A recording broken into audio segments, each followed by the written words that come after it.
Soon to BBC Two.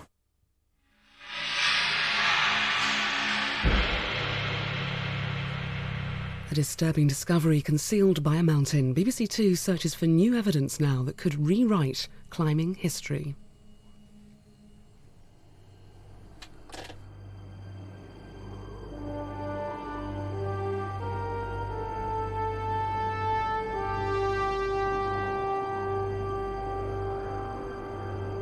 May 1999. A joint British-American expedition is about to climb the north face of Everest. But this is no ordinary summit attempt. The team is about to make mountaineering history in their search for evidence of two legendary British climbers who disappeared in 1924. Mountaineering's most enduring mystery is whether or not George Mallory and Sandy Irvine were the first climbers ever to reach the summit of Everest.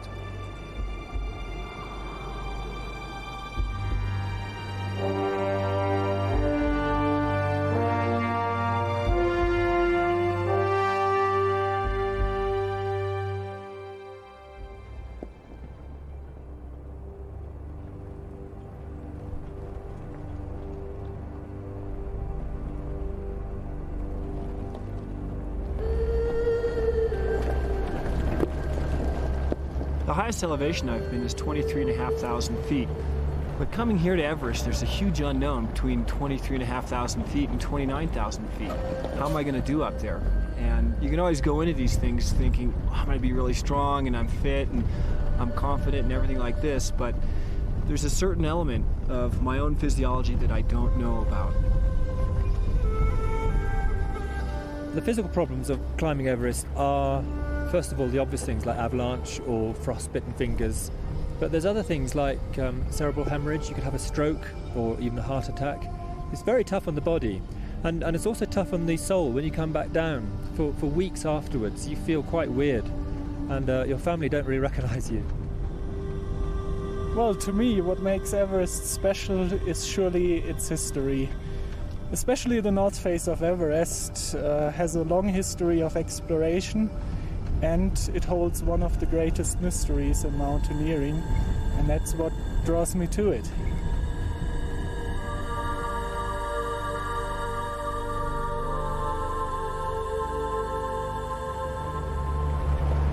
What really draws me to this particular expedition is this hunt for Mallory and Irvine. You know, to climb this mountain again, I've been here enough, I know how to climb it, but to try and get inside somebody else's head and to try and touch a piece of history, that is utterly fascinating to me.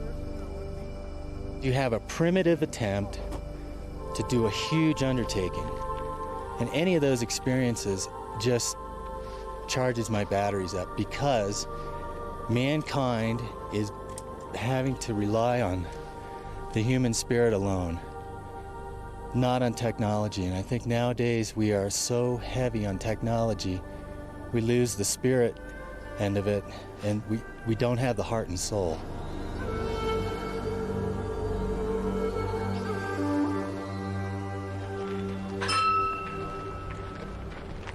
Oh yeah,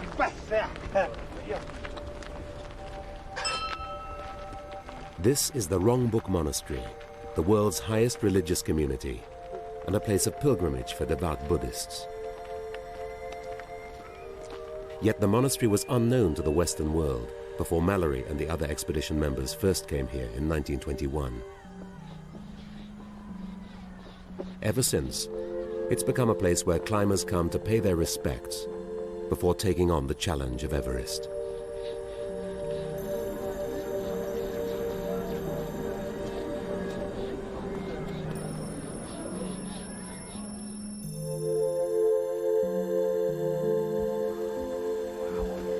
Looks a lot different in this picture, huh? That looks really remarkable. Looks like they are on the way into, Yeah. just before arriving at base camp. Yeah. You know what really strikes me? How How young and energetic George looks in that picture. He certainly looks different than the other. Yeah. He is not younger than the others, but Yeah. wow. Yeah. Shows again what a remarkable man he was. George Mallory was born in 1886 in Cheshire, the eldest son of a Church of England clergyman.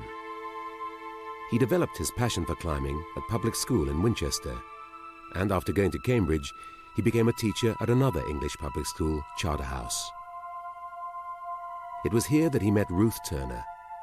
After a whirlwind romance, they married in July 1914. Mallory was invited to join the 1921 reconnaissance to Everest, and he returned in 1922 and again in 1924. By this time, he was the only climber who'd been on all 3 expeditions. I'm absolutely convinced that George Mallory climbed Everest back in 1924. I've got good reasons. First of all, they were seen going strongly for the top by Noel O'Dell. Secondly, they had good weather, they had oxygen. Thirdly, this was Mallory's last time on Everest. He just had to do something with his life. He was surrounded by other men in the climbing team who were very accomplished professional men. He hadn't really had a chance to fulfill his sort of early promise, and I think this is his big thing. And I think, fourthly, the spirit of the age was one of self-sacrifice. They just had a lot of deaths in the First War, and I feel that Mallory felt this is something worth dying for. It was his 3rd attempt on Everest, and it was clearly his last attempt, because at the age of 38, he wouldn't have stood a high chance to be selected for another expedition. So I can imagine that he was in for an all-out effort on that final day. And I like the analogy with Sir Galahad, who disappeared when he touched the Holy Grail. I would guess he was very much in that mind, now it's all or nothing on this day. George Mallory chose Andrew Irvine, the youngest member of the expedition, to join him on his final attempt on the summit. Irvine had little experience as a climber, but he was skilled at maintaining the fickle oxygen equipment that Mallory realized was the secret to reaching the summit. This is the last photograph of the 2 climbers, taken on the 6th of June, 1924. 2 days later, they were dead.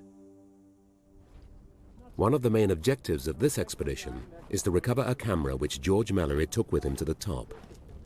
If it's found, the negative could prove whether Mallory and Irvine really were the first to reach the summit, 29 years before Edmund Hillary and Sherpa Tenzing.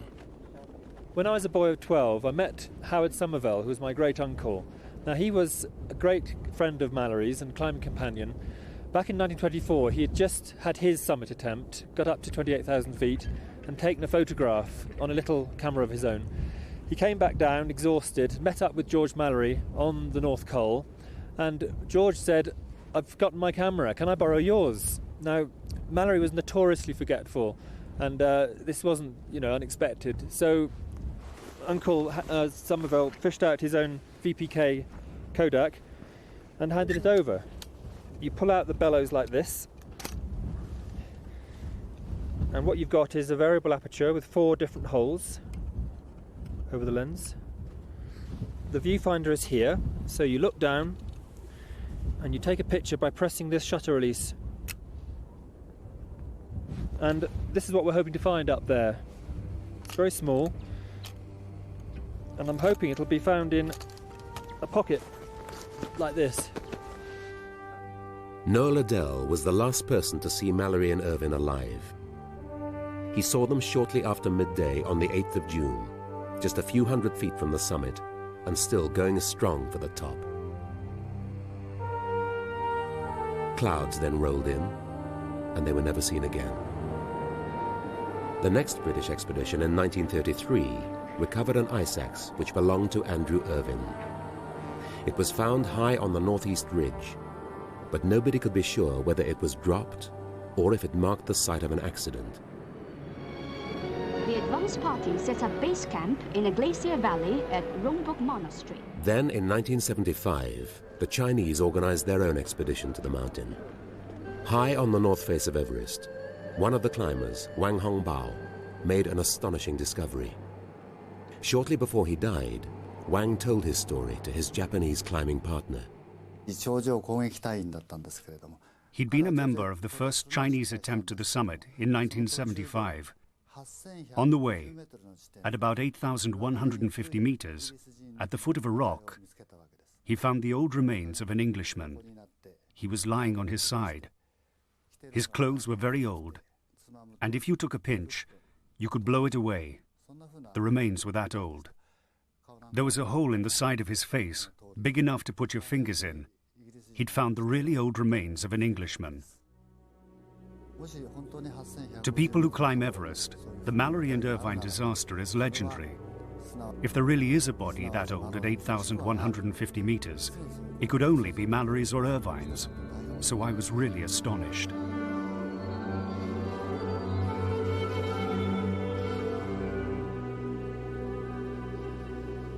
From where we are, above the Rongbuk Base Camp, we can recognize the major features of Mallory and Irvine's climb in 1924. They set off on 6th of June, spent the night at Camp 5, continued their climb up the North Ridge to Camp 6 at 27,000 feet. On their summit attempt, they traversed over to the crest of the Northeast Ridge, where 3 obstacles barred their way to the summit. The first step, the second step, and right under the summit pyramid, the third step. Of those, the second step is the most prominent and most difficult. However, in 1933, Irvine's ice axe was found east of the first step.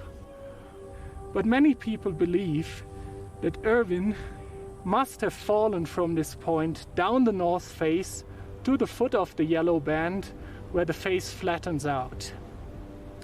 This assumption was confirmed by the report of a Chinese climber said to have come across the body of a pre-war English climber 10 minutes walk from his tent.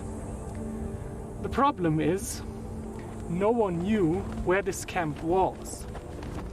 So by aligning topographical features of the upper mountain visible in the photograph and projecting these alignments on a map, I determined the position of the Chinese camp. So I believe it's right there in the middle of the north face at 27,000 feet.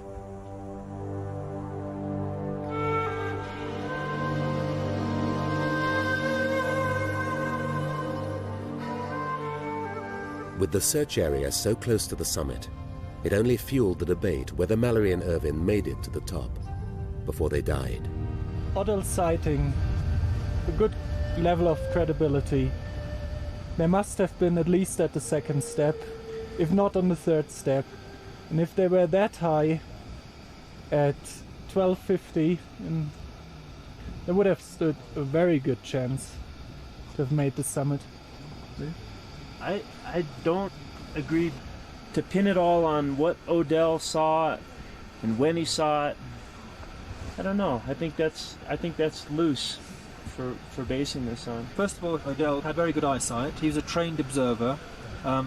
He didn't wear spectacles until his 90s. He had very good eyesight.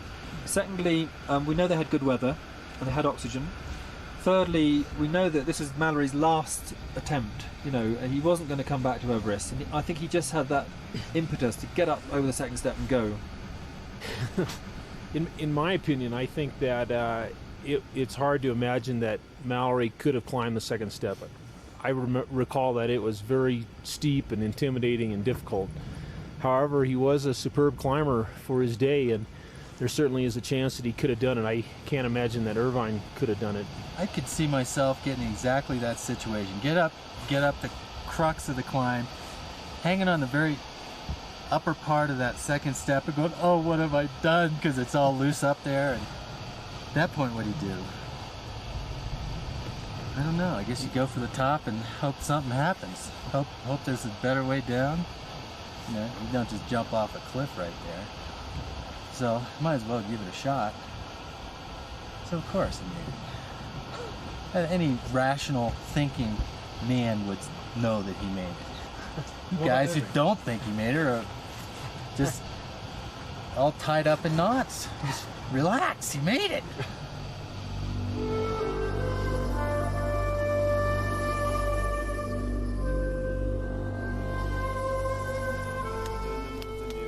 Everest is a sacred mountain for Tibetans.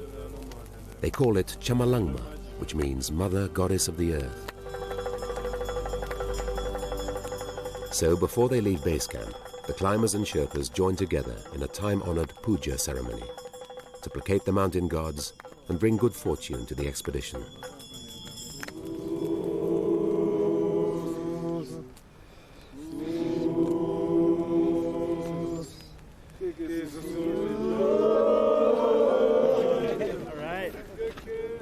Very good. Good luck. Good luck for you, my friend.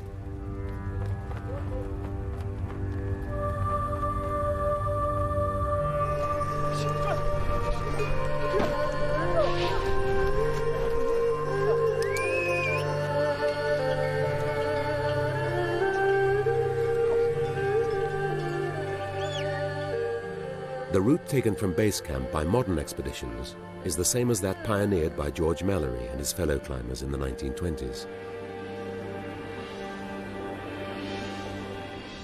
The climbers trek 3 miles south down the Rongbuk Valley before turning east towards the East Rongbuk Glacier. Mallory's team stopped overnight in the side valley, but today most expeditions continue further up the glacier and spend the night at intermediate camp.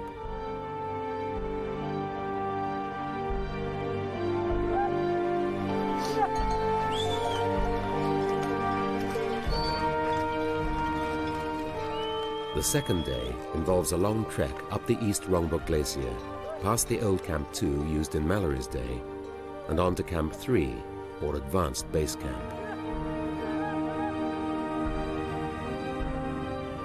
Camp 3 is situated at the head of the East Rongbuk Glacier, at 21,000 feet. From here, the route goes up the North Col to Camp 4 at 23,000 feet, then up the snow ridge to Camp 5, and further still to Camp 6, perched at 27,000 feet. A few hundred yards to the west is where the climbers expect to find the body of the dead English climber, discovered in 1975.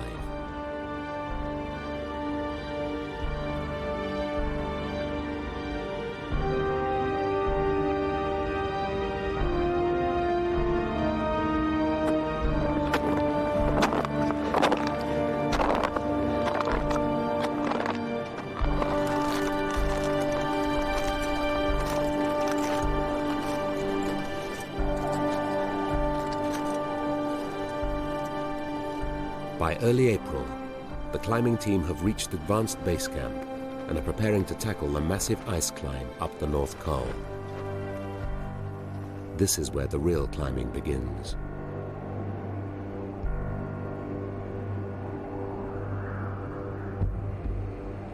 The climb up the North Col is the beginning of a long stage of moving equipment, food and oxygen up to Camp 4. And then further up the mountain to the higher camps. It's a laborious and exhausting process for the climbers. But the exercise and the time spent at high altitude is an essential part of acclimatization and will enable them to go higher up the mountain in the weeks to come.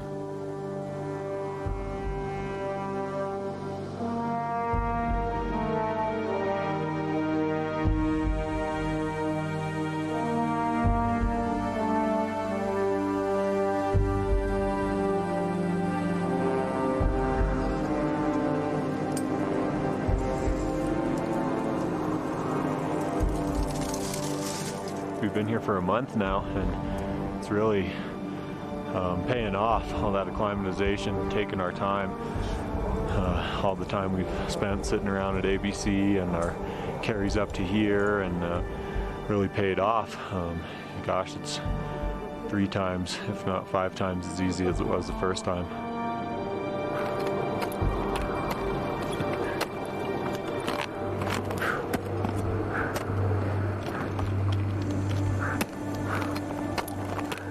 Compared to the first time up here, it's amazing how much stronger you feel. And it just goes to prove that the old adage that the best thing for altitude is time really rings true. And there's not much that one can do to make it better than just spending time at the various elevations and underachieving so you can overachieve later.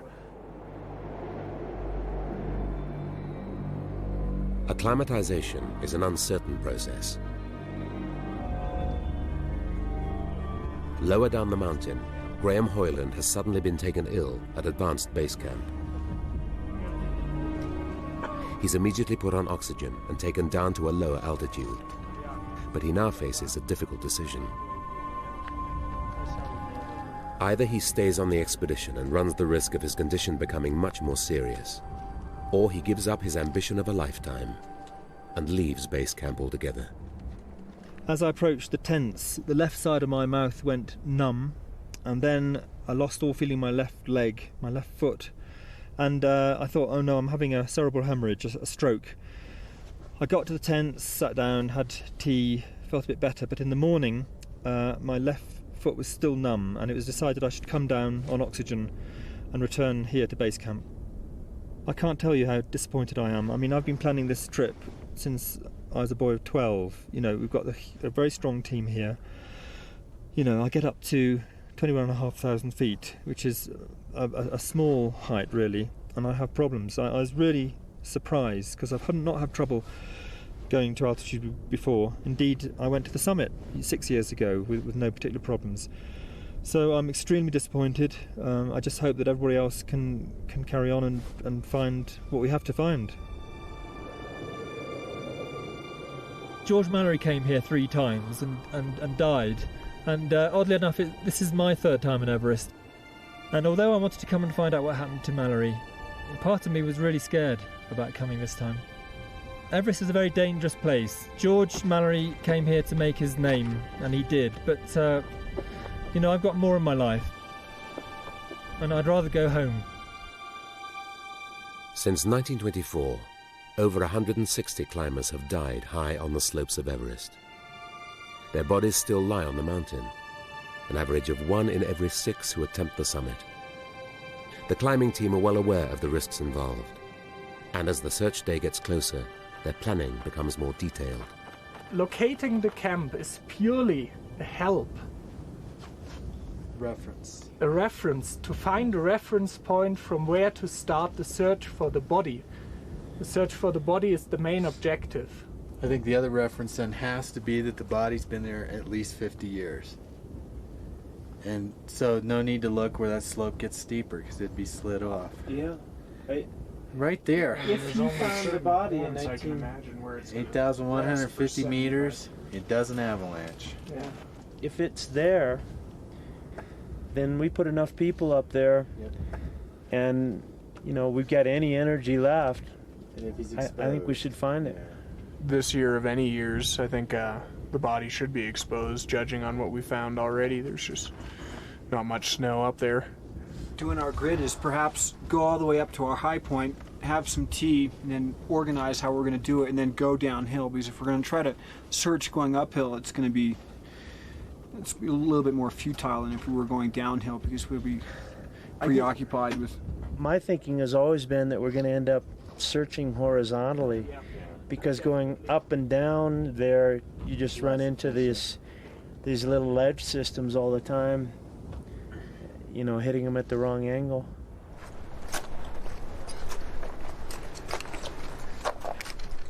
At the end of April, the climbers move up towards Camp 4 once again.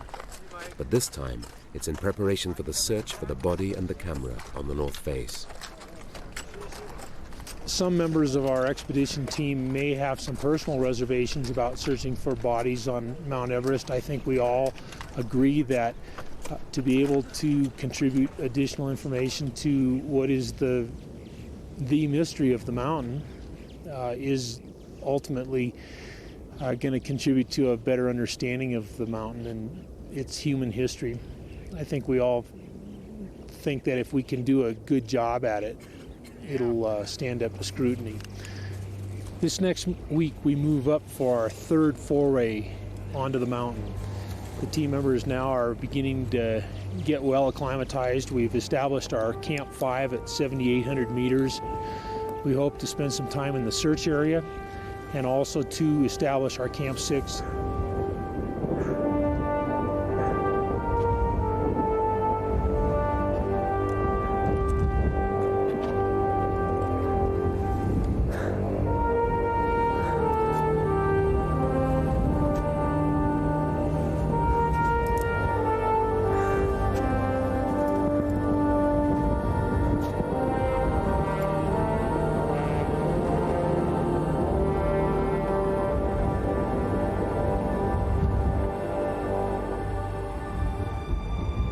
You know, we're somewhere in the neighborhood of 25,000. You would think this is about time and how much time you got. It's not about that. You might think it's about calories and how many calories you're gonna burn. It's about water. Man, this air sucks the water out of you. And it's trying to maintain enough water and make up enough to replace what you've lost over the course of the day. And it's a fair struggle, just getting the water in and not losing too much. Setting a pace that won't blow off too much water either.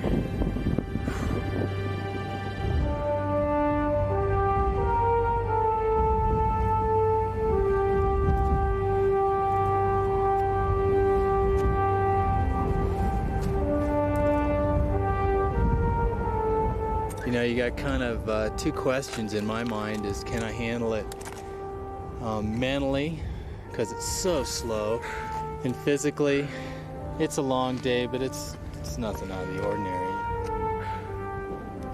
It is slow, and you move so slow in that kind of terrain based on your expectations. And if I can just drop the expectations and the desire to be able to move faster, then man, it's so much better.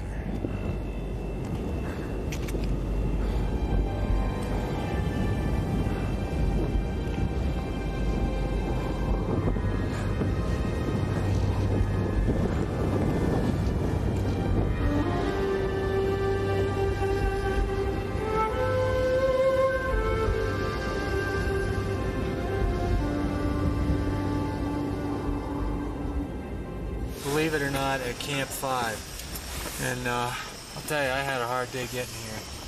But I want to make sure this stuff works right. Got a regulator, valve. It's under 3,000 PSI, so it comes out hard. And then gently, gently, gently. This is no muscle man job. We slip on the regulator. I can turn this on. So all that pressure of 3,000 PSI is being regulated down to a breathing rate here. I stick this on, the hose, and take my mask on,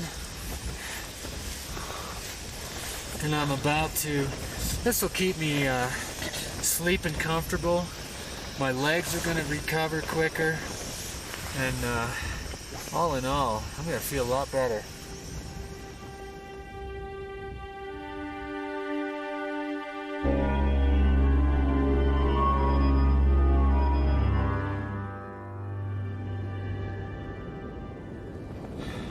I know this, but I put my overboot on wrong again. 25,200 feet. The red on the outside, it's not that hard to remember. But these are the kind of basic decisions that you're fighting with. It's a different world up here. And if I can just get on my feet. Putting your crampons on and your harness. Now I gotta get my lipstick on. Every time I tie my shoe, I split my finger open a little bit more. These aren't big hurdles, but they're the little things that kind of are making it hard to get out of tent. We're heading up, see what we can find, and it's kind of being motivated by a massive rainfall in the Indian Ocean that could potentially be the monsoon starting, as well as there are quite a few folks in other expeditions that would love to scoop us on this thing and find us. And The search site is not too far from high camp. So for that reason, with dry conditions, we think it's worth the gamble.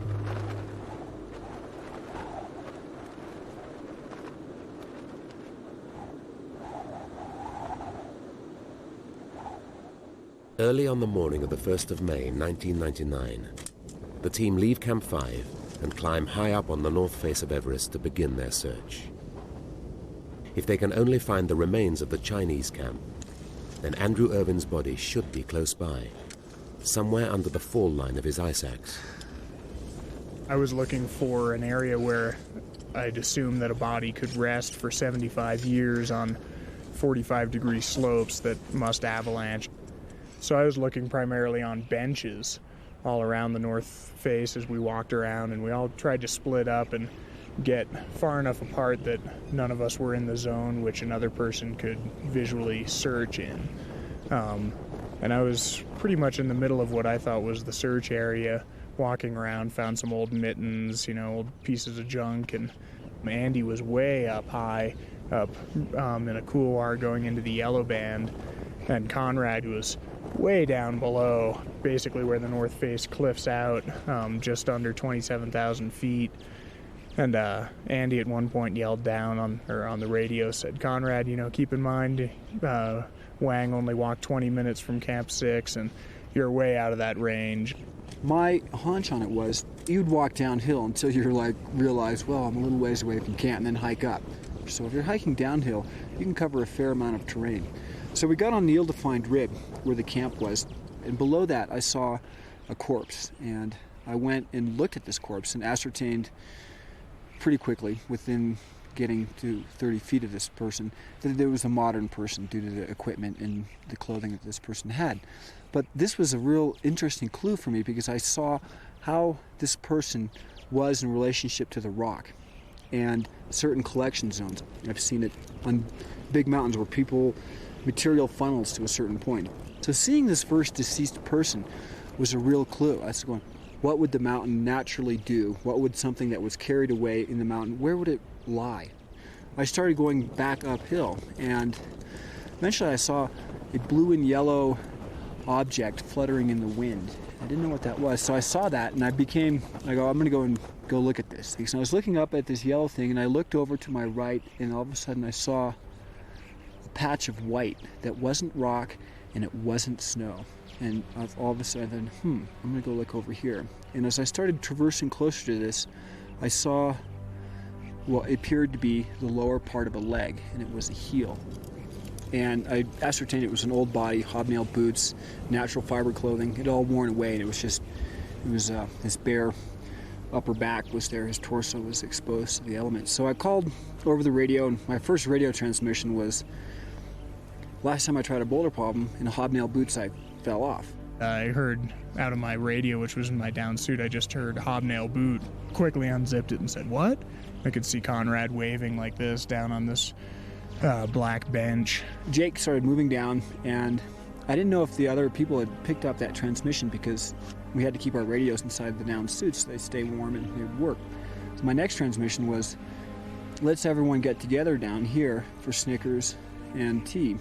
The radio calls started coming in about hobnail boots and Snickers and tea, and with all the effort to pick up the radio, I just was gonna blow it off until Tap came across and said, "Andy Politz, I need to talk to you on the radio," something very blunt like that. We had decided that once we've made any contact, as quickly as possible go into radio silence because of the security of the radio calls. And we knew other expeditions were listening, and we knew that everybody in Nepal could hear us. Once you find this man on the mountain, well, then you should be able to very easily go through everything he has, right? And that wasn't the case. I mean, should we be doing this? I mean, this is a man we respect. This is a dead man. I kept telling myself and then telling the others, well, no, here we are disturbing him now. let's see if we can make this productive. Let's see if we can tell his story, which I think would have been important to him, and let's see if we can do it once and not have to do it again.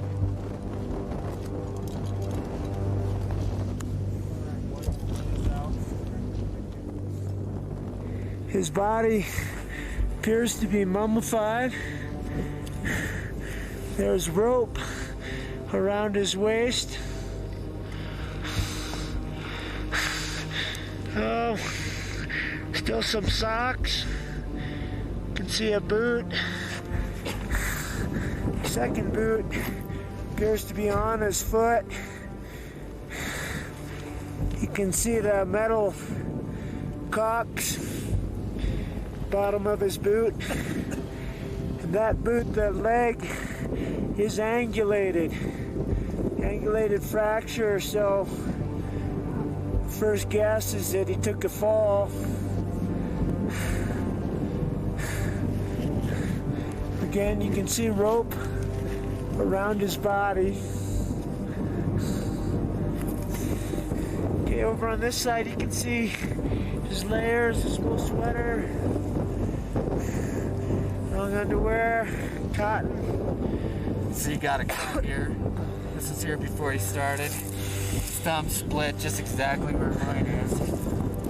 Okay, these are the collar. Here, commit. Here, wait, this is George Mallory. Really? George Mallory. Oh my God. Oh my God. See that? George Mallory. Oh my God. We expected that this is Andrew. Following the stories below the ice axe, Andrew Irving's ice axe. However, we just found a shirt with a George Mallory tag on it. And I'll tell you, it blows you away. Now that doesn't mean this is George. Maybe Andrew's borrowing one of his shirts. Still, it does. It places it in the right period. And it's the real thing here. Blew me away.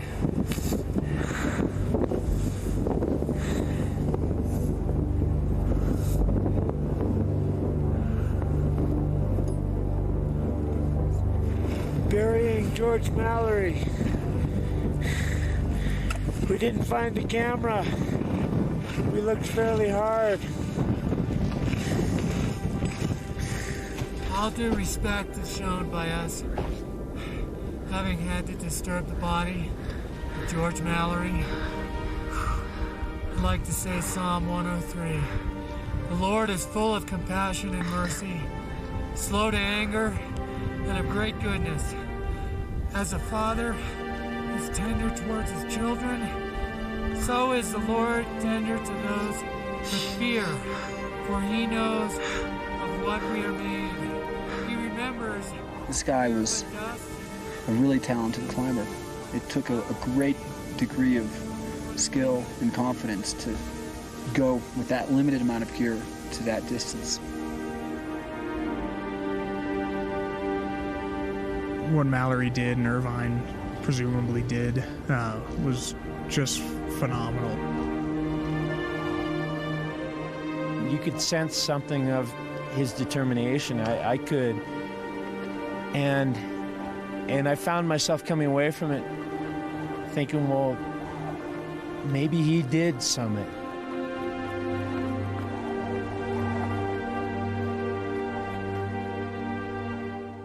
In 1924, it took nearly 2 weeks for the report of the climbers' deaths to reach London. The country was shocked by the news. 75 years later, George Mallory again became headline news, this time within hours. The world was fascinated by the story. But had they reached the summit? Without finding the camera, the last hope now lay in the personal effects found on his body. Could they somehow offer a clue to what might have happened? It was very difficult at the scene to distinguish one layer from another because they were kind of discontinuous, except on his arms where there were about 7 to 9 layers. Incredible. Very fine layers, though. Of cotton and wool. But all of it adding up to not even a 1/4 inch, Look at all the blood. Yeah. These wounds, there were flesh wounds. Yeah. This was a sock. Not very thick. You wonder if it's lost a little thickness over the years, but they sure, all of it just feels so fine. Now, here's something that you found on the hill without opening. Yeah. Yeah, we could tell there was something in there. Now, what would that be? Zinc oxide, I'll bet. Ah, okay. It might be the same stuff that was in here. Does it have a smell, Dick? Does it? Not. Why don't you try it? I can't detect it if it does. Looks like they ripped it in half and shared it. Smells like, sunscreen. Here was what we considered a pretty key find while we were up on the hill. When Jake pulled these out of his pocket, that meant that they were climbing down after the sun had gotten down. So they're coming, well, we're assuming from this that they were coming down when they fell.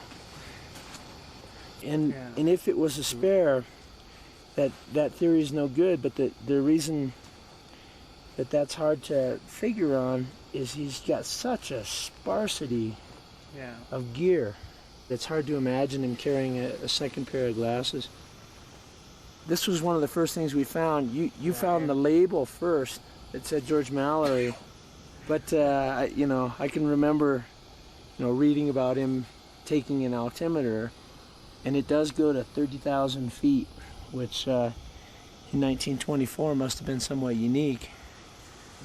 Probably since people didn't go that high, I doubt the instruments did. It says Kerry, London, compensated.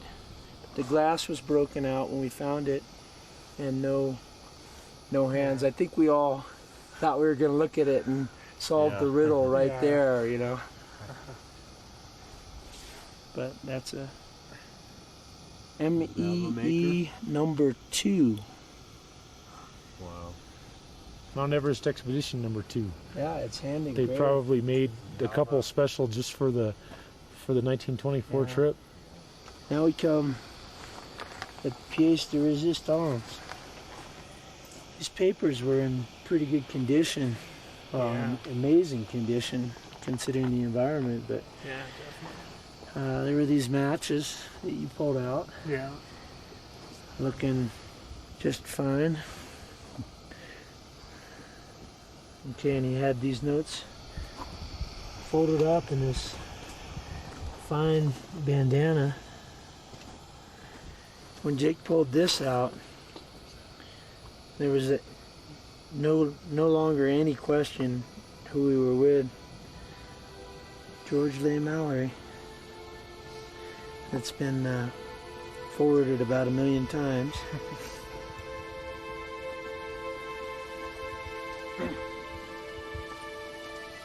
Written April 2nd, 1924. My dear George, many thanks for your PC. Both children had flu about a week after I had it. Was it fun? I think. Good luck to you, your affectionate brother Trafford. People that were important to him. A telegram? This is incredible. Can you see? It is. Yeah. March 1924. 2 pairs of 5 gloves. 1 dozen balls. 1 pair of 5 gloves. I gotta get paid. Bunch of Kindly return this account with remittance. It's an unpaid bill. George.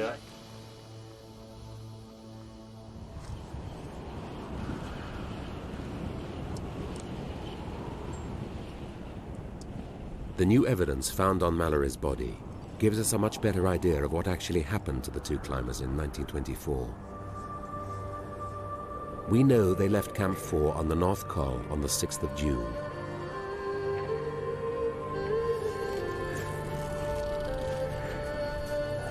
They climbed the long snow slope up to Camp 5 at 25,300 feet, taking with them enough food and oxygen to last several days on the mountain.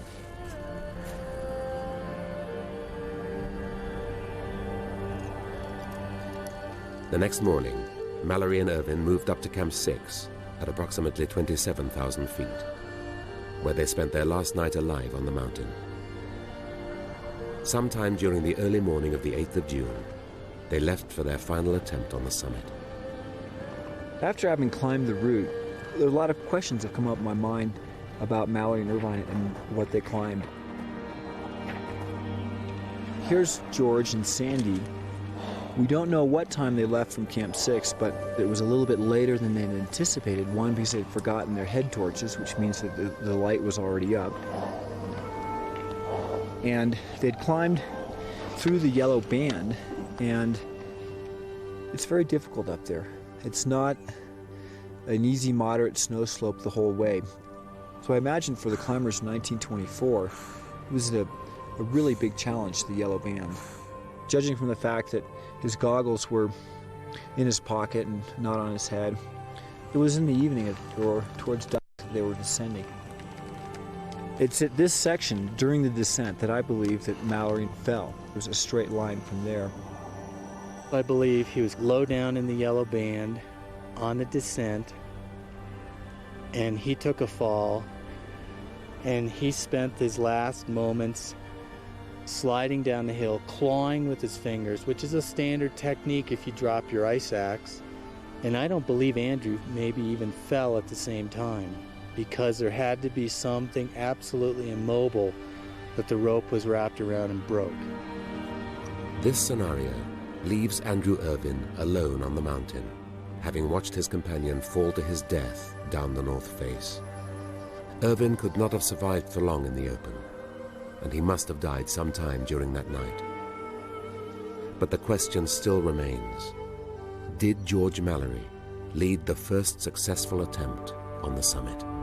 The guy obviously didn't let good sense get in the way of his determination. He was, let's face it, he was ready to die trying to do this. And so, yeah, my mind has changed. He might have done it. As much as I wish I could just say, George and Sandy, you climbed Everest, the highest peak in the world. You were the first ones to do it.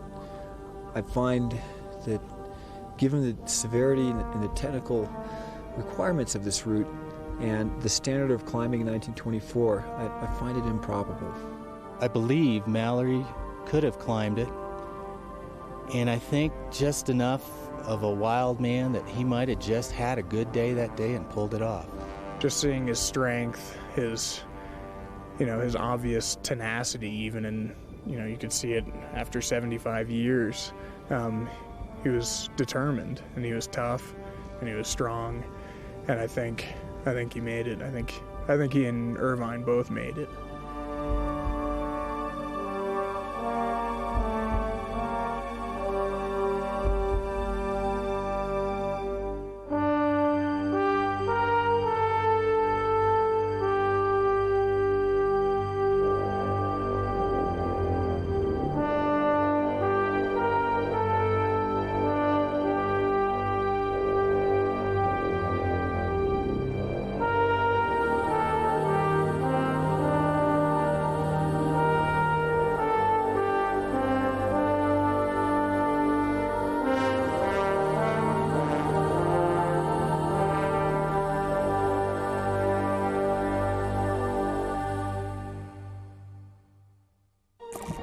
Savage and wild. The deep mystery of the forests. Brutal and wild. A climate where it is summer every day and winter every night. Ferocious and wild. Rare and exotic creatures roam free across the land. Wild.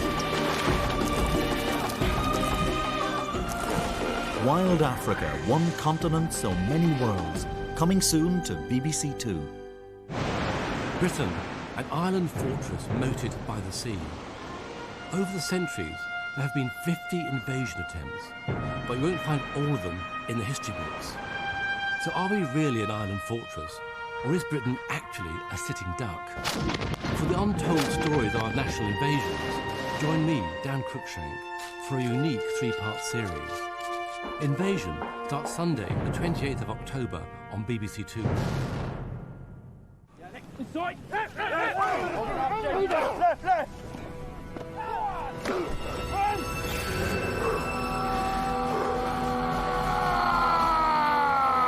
Blood of the Vikings. It runs deeper than you think. Coming soon on BBC Two.